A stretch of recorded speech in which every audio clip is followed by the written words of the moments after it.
So hello everyone. I'm Helen Cross, Director of this institute, the UCL Great Ormond Street Institute of Child Health, and it gives me enormous pleasure in welcoming you here to our summer inaugural lectures. Promotion to Professor at UCL is by no means a mean feat. It is a fantastic achievement, and the inaugural lectures give us a real opportunity to celebrate this achievement with colleagues, friends, and family. It is one of the real privileges of being director to host such an event. Today, we celebrate two promotions: Leah Li to Professor of Medical Statistics and Epidemiology, and Martin Tisdall to Professor of Pediatric Neurosurgery. In between the lectures, we invite you for coffee and tea outside the lecture theatre, but after the second, we will have drinks and nibbles on the balcony. So to our first lecture.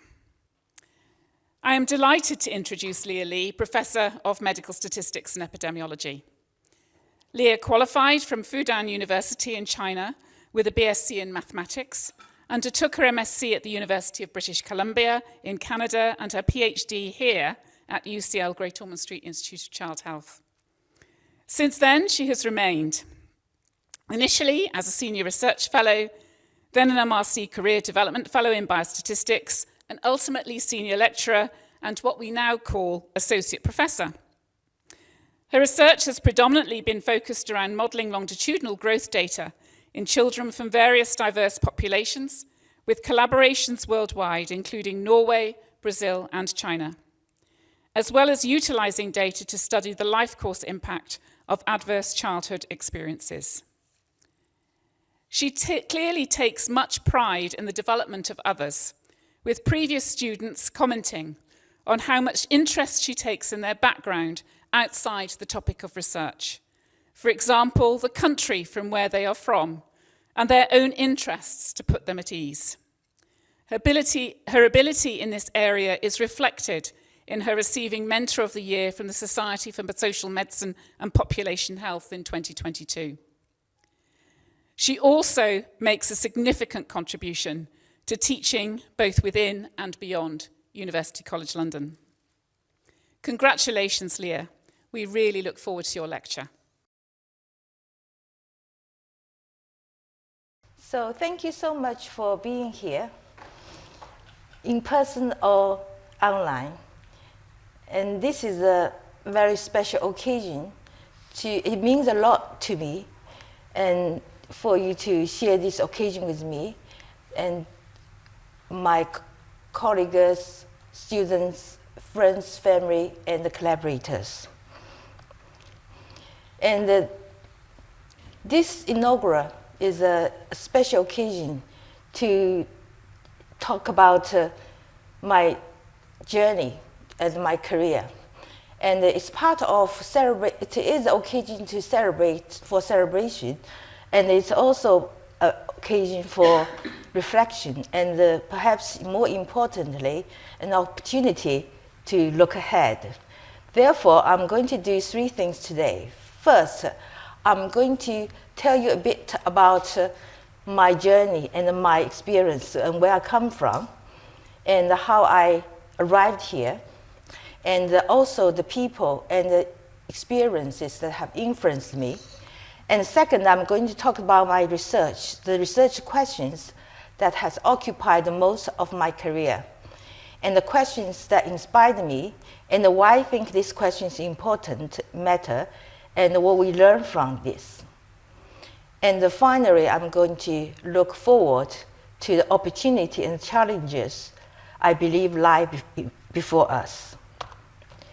So my journey started from Shanghai, where I was born and raised. Shanghai was one of the biggest cities in China at the time when I was born. And over the last few decades, it has transformed rapidly, and it now becomes one of the world's largest mega cities. And I was one of three daughters in an academic family. My parents were physicists, and my father was a professor of nuclear physics at the university where I later studied. And my early education was quite typical according to Chinese standard. Substantial homework, frequent exams, and high expectation. And these experiences has instilled in me a deep appreciation for academic achievement and also value of education. And like I'm going to talk about today is about change. And this is the photo of Bund, an important landmark of Shanghai. And this is two pictures. One was taken in 80s and one is today. And you can see the other side of river, that's Pudong, which used to be the rural area of Shanghai. It's largely agricultural land. And today, 30 years later, it's becoming one of the world's largest financial and business center. Reflect this on this has influenced my thinking, the rapid changes of Shanghai. It has influenced my thinking of society, population, and health, how that has changed within a single generation of people. I attended Fudan University where I studied mathematics. The mathematical training has provided me with strong analytic thinking and also problem solving. And this reflects in change as well, because this was the math department then, and this is the math department now. So it has changed within that few decades. Shanghai has changed dramatically. And that also reflects on the next page. So the old math building now is the home for the School of Data Science and the Institute of Big Data of Fudan University. So that reflects the changes of quantitative science from traditional mathematical discipline towards data-driven approach, which now is the central of modern research. This also reflects in my own career path from mathematics to statistics and then to population health.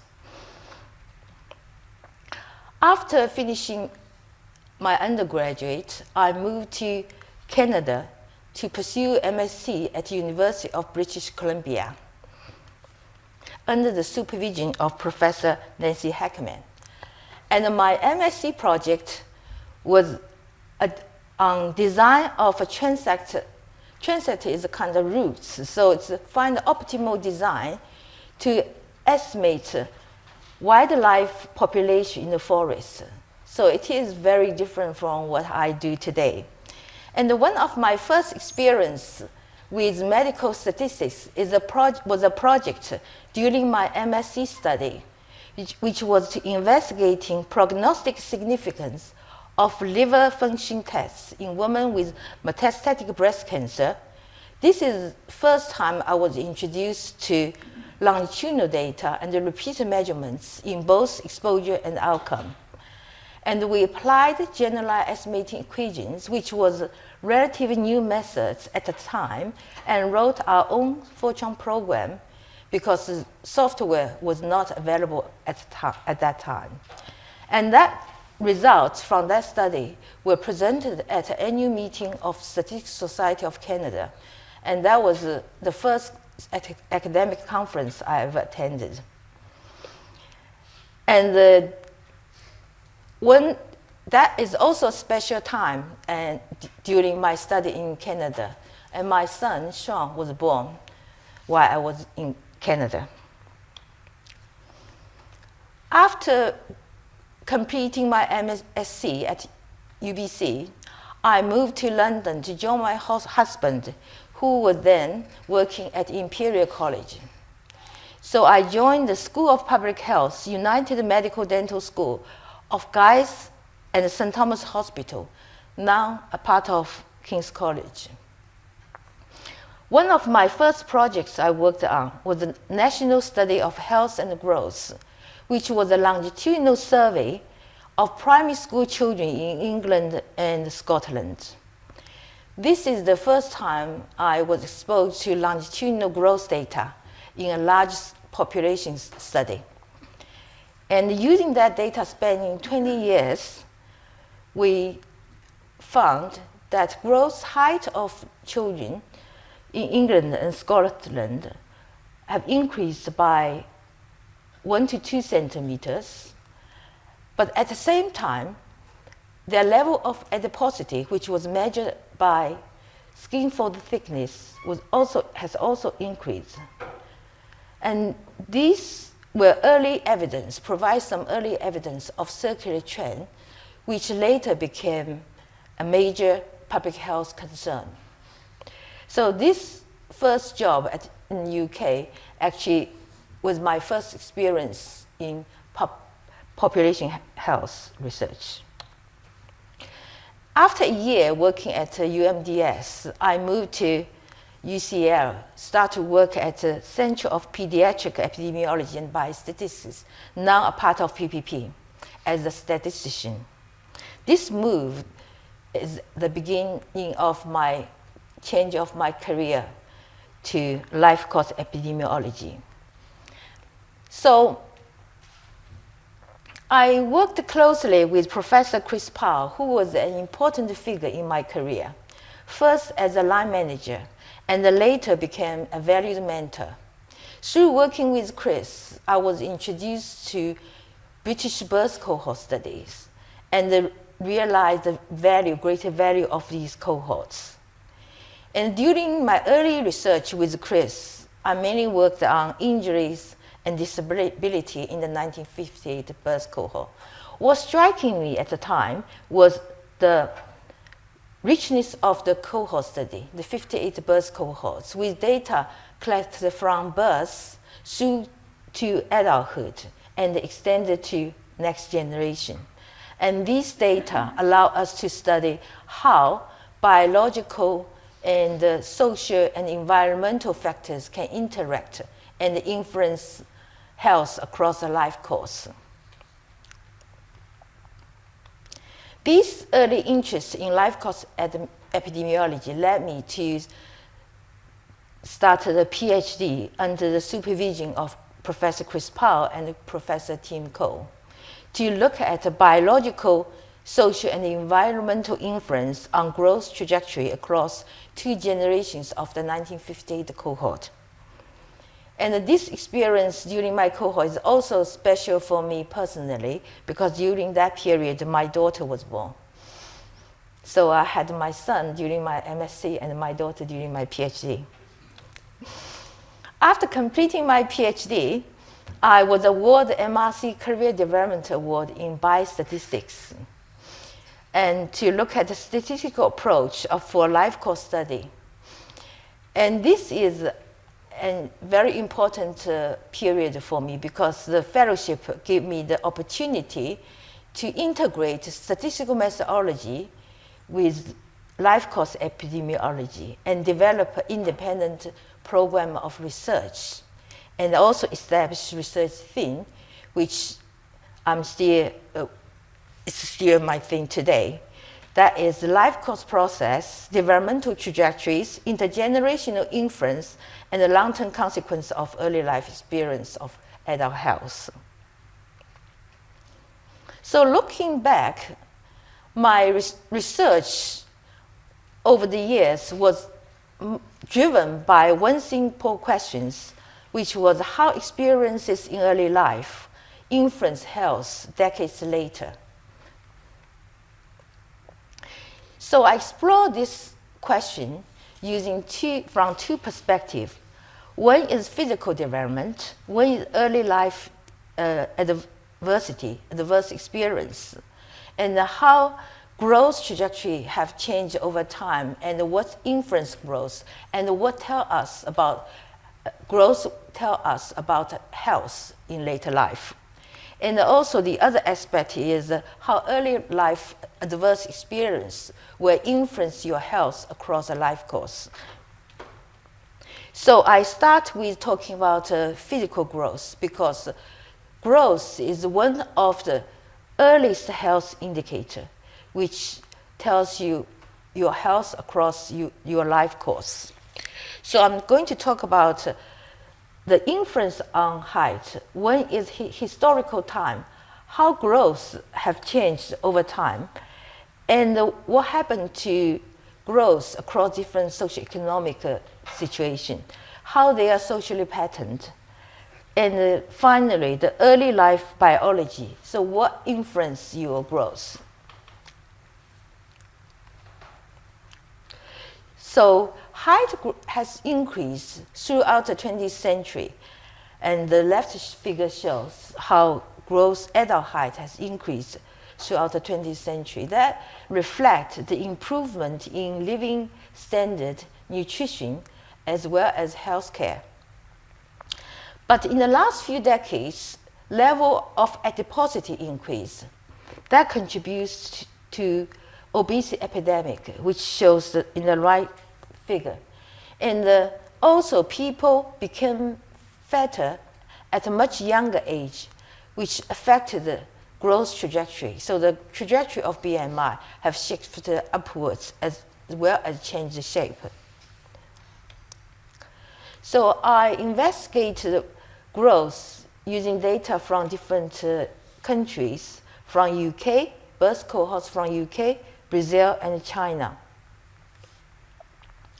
So the map shows the 3 countries. And I have looked at circulatory changes, how that impact on health, and also inequalities in growth, whether the growth inequality has widened or unchanged, or what's the direction of the inequality. So first we look at the UK children. This is an early study I conducted in collaboration with Professor Catherine Law and also colleagues from St. George's, using a number of cross-sectional data sets from several resources. And this figure shows the circulation, the left figure shows the circular changes of BMI from 1980 to 2008.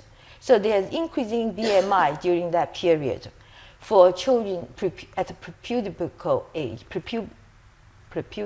age. So, and at the same time, we look at the blood pressure. There's also increase in blood pressure. And we also found increase in resting pulse rate. So what that shows is why BMI increase, and simultaneously we found the risk factors for cardiovascular disease in childhood also increase. And next, the research mainly conducted on the UK British birth cohort study. The 4 British birth cohort study span from birth from 1940s until 2000. And now they all reached adulthood. So this cohort has tremendous value because they follow people from birth until adulthood and allow us to look at the trajectories of growth and health, how that change across generations. So this is a study in collaboration with Dr. Will Johnson, Professor Diane Koo, and Professor Rebecca Hardy through the CLOSER project. This is the childhood BMI trajectory in 5 cohorts. So the 4 cohorts plus the aspect data, because there is a gap between the 70 and the millennial cohort. There's a large time gap. And the aspect data, the children were born in 1990, so it's nicely fit in the time gap. What we can see is this, on average, this is not average, this is a 50 centile median. The median will remain in the normal range, defined by International Obesity Task Force, developed by Professor Tim Cole. And this shows this trajectory were in the normal range. But we can see the shift according to the successive cohorts. So the bottom ones are the 46 and 58 cohort. The top one is the millennial cohort. So you can see children are becoming taller. But they remain in the median remain in the normal range. And what happened to the adulthood? So we look at the 3 oldest cohorts, 70, 58, and 46 cohort.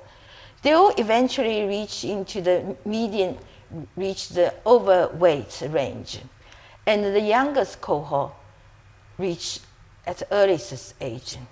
So what that shows is obesity epidemic affected people, different generation at different time of your life. So for the early cohort, they did not experience the obesity epidemic until they become adults. Therefore, their childhood BMI was not affected. But for the younger cohort, they were affected much early. So what happened to the inequality? In the same 4 cohorts, we look at the socioeconomic difference, comparing the lowest group, social class 5, compared to the highest group, social class 1. So the difference you can see for the older cohort, which was red and green at the bottom, there was hardly any social class difference in childhood. But for the 70 cohort, the inequality emerged in later childhood. That's the blue lines. And for the millennial cohort, the inequality appeared in early childhood. So what it shows that inequality appeared increasing early in the younger generation, and they widen over age. And this is some work, what happened to the inequality across different ethnic groups in the UK. And the early cohorts, for the first 3 cohorts, most cohort members are white. But for the millennial cohort, because of changing of demographic in the UK, and there are more ethnic minority in the millennial cohort, and therefore this is some work done by Dr. Li as a PhD project. She examined inequalities stratified by ethnic group. So what we can see here is inequality increase with age for white children and South Asian children, as well as black children, but the direction was opposite. For black children, people from low social class have lower BMI, and it's not like white and South Asian children. So the direction was opposite. That indicates when we look at inequality, we might need to look at the inequality for different ethnic groups separately, because the direction might be different. This is also work done by Dr. Li, which shows the ethnic difference in height trajectory. And you can see the South Asian and the white children, they were overlapped. And the top one is black children. So there's ethnic difference in height trajectory in millennial cohort. And we also explored the data from Brazil using the cohort of 100 million Brazilians. That is the largest population cohort. It used the linkage of 3 national administrative database. So the cohort data includes socioeconomic circumstances, nutrition, growth, and health of participants of all ages. And the data are hosted at the Center for Data and Knowledge Integration for Health at Salvador, Brazil. And through collaboration, we use their data and to investigate growth trajectories. And we divide the children into 2 cohorts, before 2008 and after 2008, and look at how children's growth has changed between the 2 time points. The reason for doing this is because in around 2007 and 2008, Brazilian government introduced a cash transfer policy for family with low income. Therefore, we want to look at the purpose, to look at whether how does this policy influence child nutrition and growth and health. And we found between these 2 cohorts were born relatively in a short period. Their height increased by 1 centimeter already. And their BMI increased very little, but the prevalence of overweight and obesity increased slightly from 27 to 30 and from 24 to 27. Even though the increase was not very large, but the prevalence was higher. Therefore, for the Brazilian children, their linear growth has improved, but child obesity remains a public health issue. Then we also investigated how weight gain in early life influenced their BMI trajectory subsequently. This is by birth weight group, so different colors for different birth weight group. But we can see, and the dotted line is for children with rapid weight gain in the first 2 years of life. And the solid line is without rapid weight gain. You can see within any birth weight group, rapid weight gain was associated with much high BMI trajectory. And that difference is particularly evident, greater for children with high birth weight. So what that suggests is rapid weight gain in early years is a strong indicator, predictor for your later BMI trajectory. And we also extend our research to data from China, which has experienced the dramatic development in the recent decades. And this is based on data from China Health and Nutrition Survey conducted between 1989 and 2015. And we divided children into 5 birth year intervals. 4. So 5-year intervals in 4 cohorts to see how that changed over time. This is a PhD project for Dr. Mingyue Gao. So we can see these trajectories for each cohort, 4 of them. So you can see the BMI trajectory shifted upwards, the top one, and the bottom one is high trajectory, also shifted upwards. But compare the first one to the last one, we can see height increased 46 centimeters, and the BMI increased about 1 unit. So during that relatively short period, 20 years, height increased a lot, and the BMI increased 1 unit. So what happened to their cardiovascular risk factor? And we found that systolic blood pressure also increased during that period, and this diastolic blood pressure as well. And the increase in blood pressure was partly explained by the growth, especially height. So what that indicates is increasing child obesity will have an impact in future cardiovascular disease. So then we also looked at inequalities in growth. And this is BMI trajectories. And the 4 columns are 4 different indicators for socioeconomic position. First one is urbanization. Second is household income. And third one is the parents' education. And the last one is parents' occupation. So compare the high versus low. We can see the red is the lowest social class. And the red is the first cohort, and the blue is the last cohort. And you can see the 2 lines is high versus low social class. But unlike the cohorts we've seen before, for children in China, it's the children from high social class, high socioeconomic position, have the high BMI compared to the children from low position. But the difference, the gap, widened. So it's unlike inequality in the UK. Inequality widened, but the direction was opposite for the Chinese children. So to summarize this, population level growth trajectory have shifted upwards across generations. People are becoming taller, fatter, and become obese at a much early age. And the changes are not uniform across different populations. And there are clear inequalities with widening gaps in some cohorts, but different patterns we have observed depending on different contexts. So that means the direction of inequality. And this shift in growth have been accompanied by changing in cardiovascular risk factors in some population. So what that says is growth actually does tell you something about health.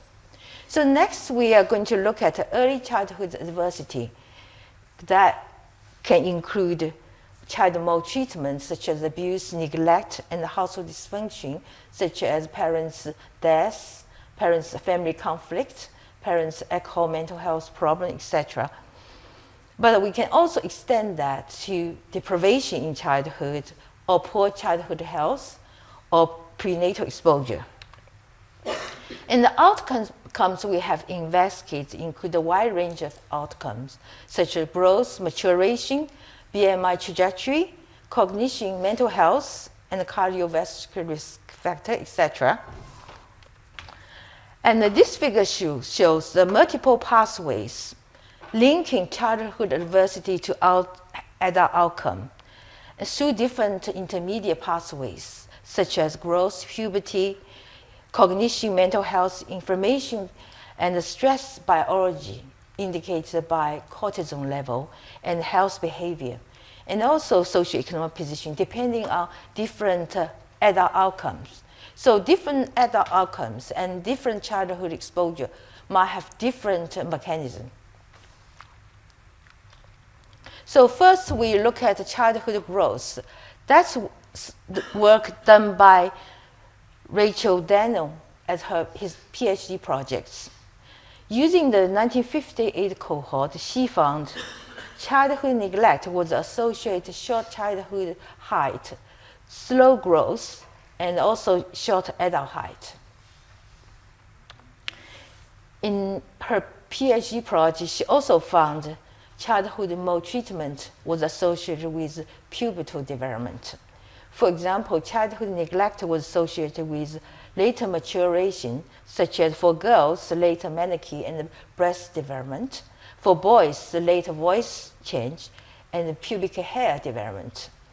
And the psychosocial abuse was found to be associated with later menarche in girls. And for sexual abuse, it's more complicated because sexual abuse was associated with both early and later maturation.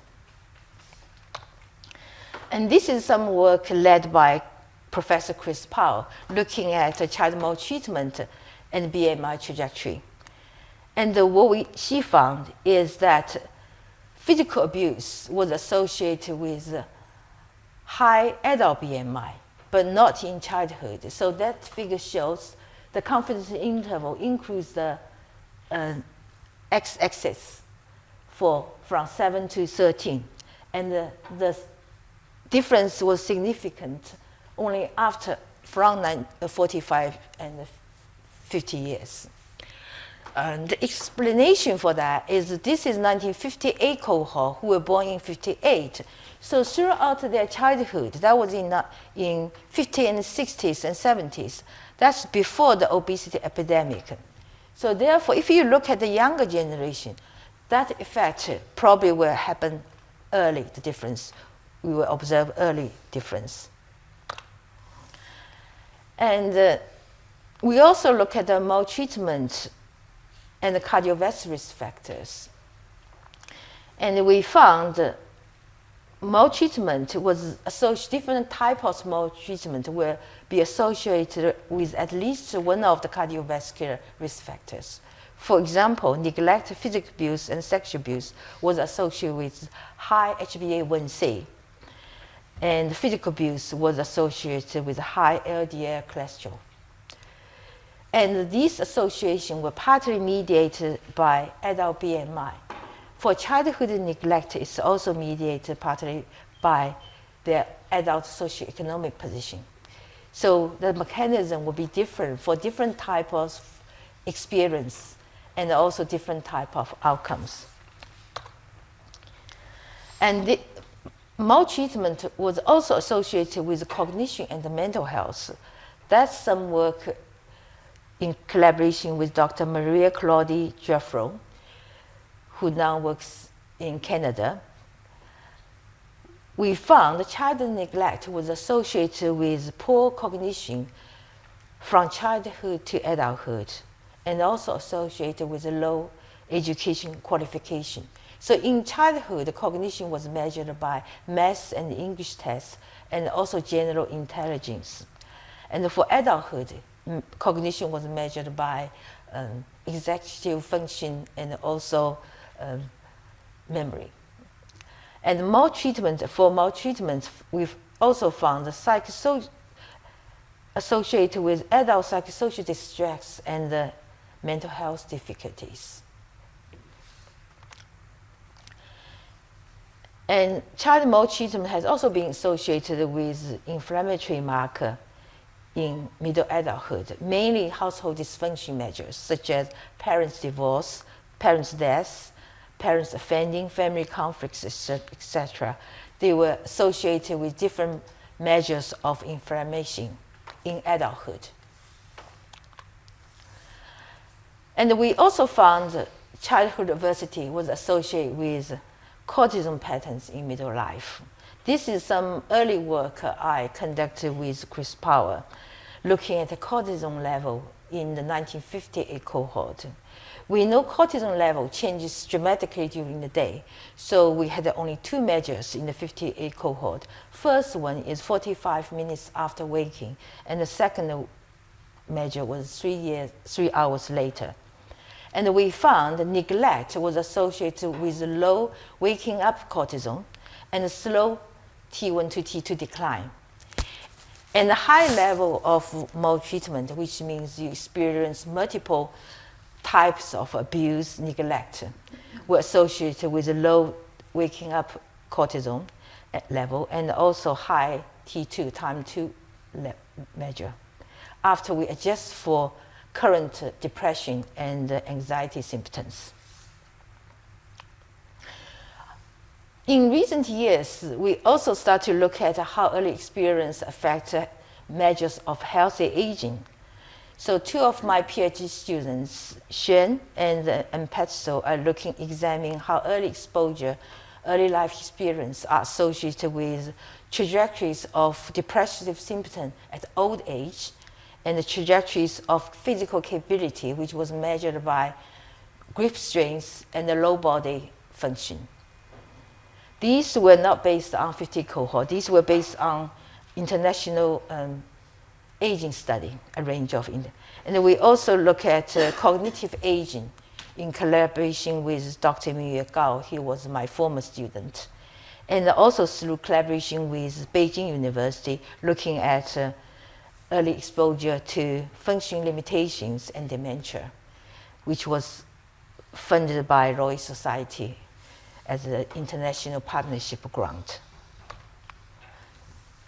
So what I have talked about my work looking at early exposure, early life exposure, how that influence lifetime health, and also growth trajectories, how that change over time, and what influence them, and what they mean for health. So what I do now, my new research direction, one of my new research direction is to improve outcomes for children and family by using linked administrative data, digital innovation, and cross-sector partnerships. One example is the BOOST study, which I lead with Dr.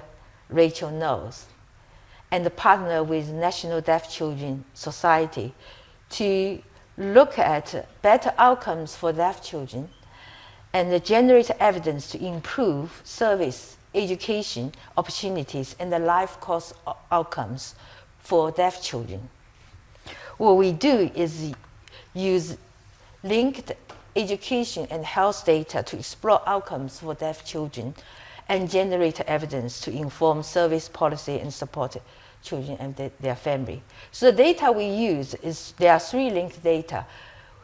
First one is screening, newborn screening data linked to health data, hospital episode data.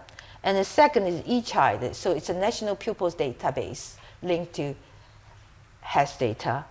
And the third one is the millennial cohort, because millennial cohort collect information on hearing development, their education measures, as well as their health. And also millennial cohort study, children were born before hearing screening program was introduced. So another new area I was working on is funded through knowledge transfer partnership by UKRI.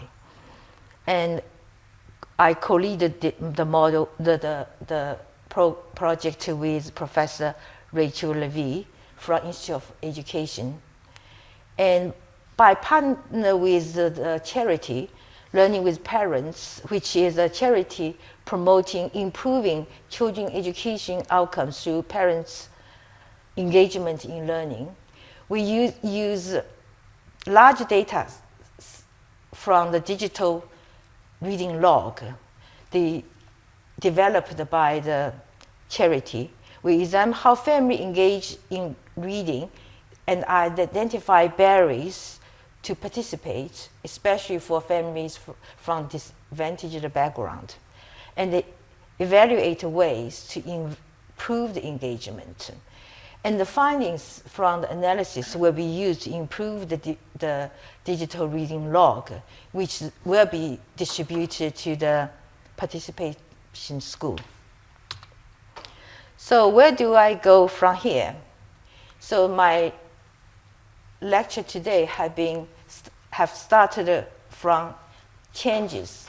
So how Shanghai has changed in my lifetime, and also my own career development, how I changed from mathematics to statistics and then to public health research. And also how quantitative science have changed from traditional statistical research to data-driven approach using AI and machine learning. But one thing remains the same. That is the belief of understanding early life circumstances and experiences, how that will influence your life, across your health across your life course, and even to the next generation. So I want to thank all the colleagues and collaborators and also funders that have contributed to my research throughout my career. And also thank my students who I have really enjoyed working with all of you, because I learned a lot through different projects. I work with different students. And also a special person is Professor Ruth Gilbert, who was the first person to introduce me to routine administrative data many years ago, and we supervised several outstanding students together. And finally, I want to thank my family for their unwavering support. Thank you.